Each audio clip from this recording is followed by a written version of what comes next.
In this bite-sized video we leave Reedham and head up towards Norwich. Now in this particular short video we leave it when we get to Water's Edge at the Bramerton. Now this is another one where I've lost my sound up until, well, till the end of this video, and then sound's back. You'll be well pleased to know, or not. Now this is what I was talking about in the last video about the spring lines. Now we was just contemplating how best to tie up, and the guy from the key attendant, the harbour master, came along and sorted us out properly. Now I didn't get it on video exactly how he tied his knots, but the principle of the spring lines, if you're not too sure what it is, when you're in a place like this, now you can see how the tide is ebbing quite quickly there. So you've got your outside bow line going at an angle forward, so that at the moment, because we're going, the tide is ebbing, is taking the strain. Now you've got your near side bow line at an angle backwards, so that is slack at the moment because obviously the tide is ebbing. Now when the tide is flooding, that will become tight. Now the next one down, which is your stern near side rope, is at an angle back.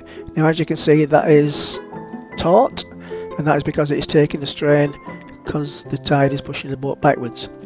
Now the far side stern line is at an angle backwards, and that is slack at the moment, or slackish, but there's enough play in the rope from that distance there to allow the boat to move and take the strain on the two inside ropes, swinging about in the tide, so you won't be banging against the keel all night. Yeah, so basically that is how we tied the spring lines, courtesy of the guy, the harbour master, who's a really nice chap. And like I say, if you look at how he tied his knot, you've got to be careful you don't tie them that you can't undo them when you tie them like that, because obviously the stern line is not going to reach back to the boat. So if you're thinking about what a spring line is, then basically that's it. So we're ebbing there, the front offside line is tight and the back near side line is tight. Anyway, we're off up the river, so I'm going to put some music on now, and I think the only thing I'll be mentioning on the way up is where we are and about going through Reedham Ferry, which comes up very soon.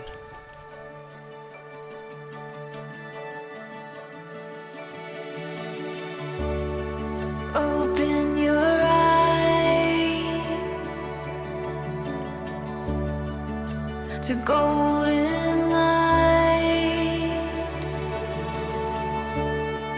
There's a world of wonder painted in the sky. What a beautiful sight. It's all waiting for you. It's all waiting for you.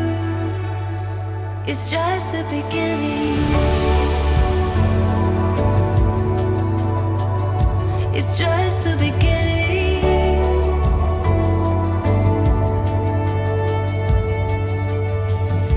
Aurora, the light of day, it's all before you, illuminated. So much to be found. Watch the world spin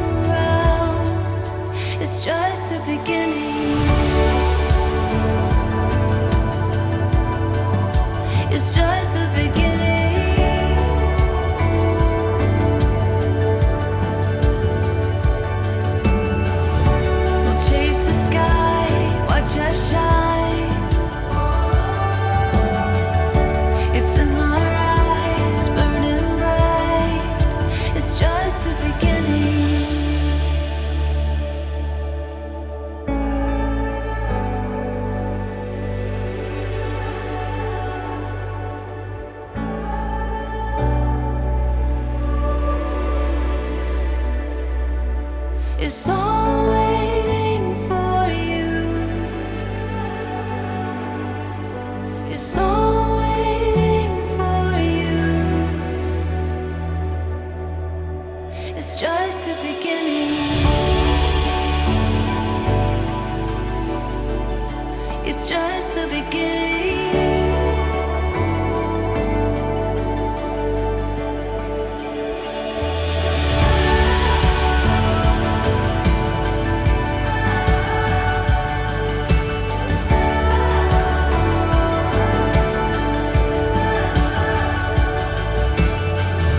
We'll chase the sky, watch us shine.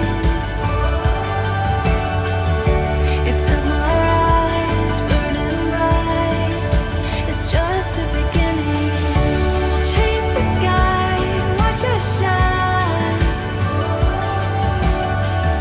It's in our eyes, burning bright. It's just the beginning.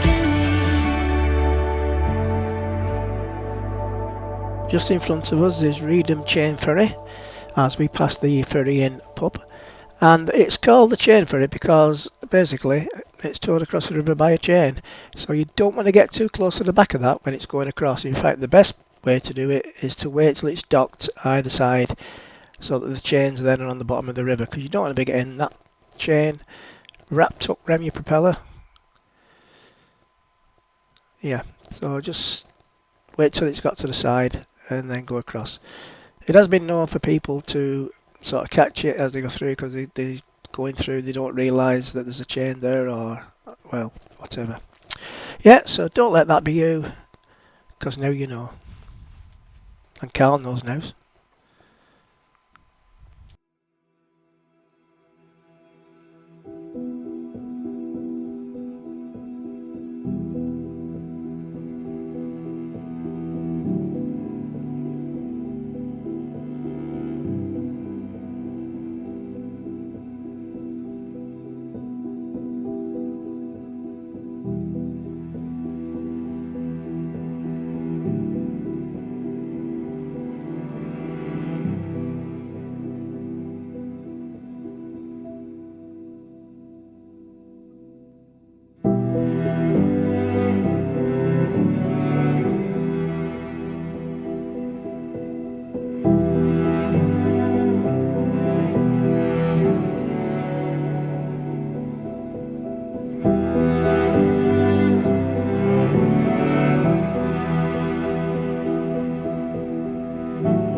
As you just saw, we just came through Brundle.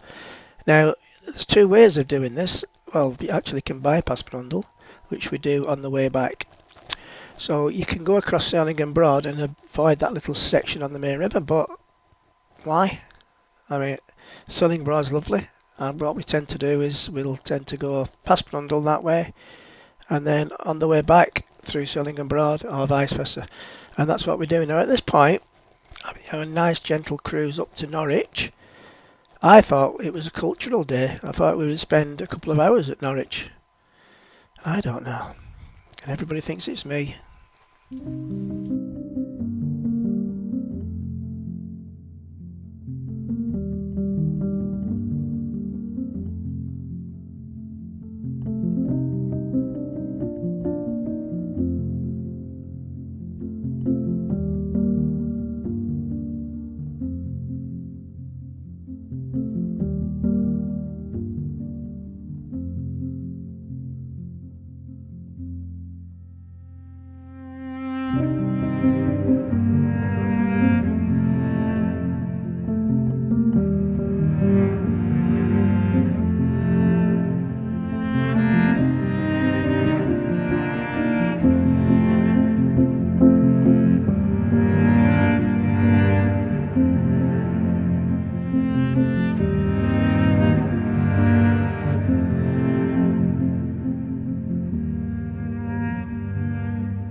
So shortly after going past that absolutely gorgeous house on the river, you get to Bramerton Common. And it's got quite decent moorings here, quite a lot. And it's only about a 5-10 minute walk up to the water's edge. I'm now showing Carl where we're up to. Trying to improve his map reading skills. I don't think it worked. Yeah, so here we are. We're, like I say, we're at Bramerton Common, and there's a few electric poles here, and it's really a lovely place. In fact, it's probably one of the most picturesque places on the Broads. And you can actually walk from here up to that lovely house, or just a little path down the side of it. It was up for sale many years ago, and then it got took off sale, and we thought, well, has it been bought? Or what? I think it was something like, I don't know, 1.2, 1.3 million, something like that. I just couldn't afford that at the time. But I did go for a walk round, nice little walk, and like I said, there's a path down the side, and you can see some of the grounds of the house. Have a bit of a nosy if you were that way inclined, like I am. And yes, alright, anyway, I'll leave it there, put some more music on.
If you're ever at the water's edge when the water skiers are about, it can be quite a spectacle. We was moored right outside the pub, and they was coming right to the slipway at the side to drop off the skiers, to turn round basically, and then when they finished, they took the boats out at the side and just coming up to it.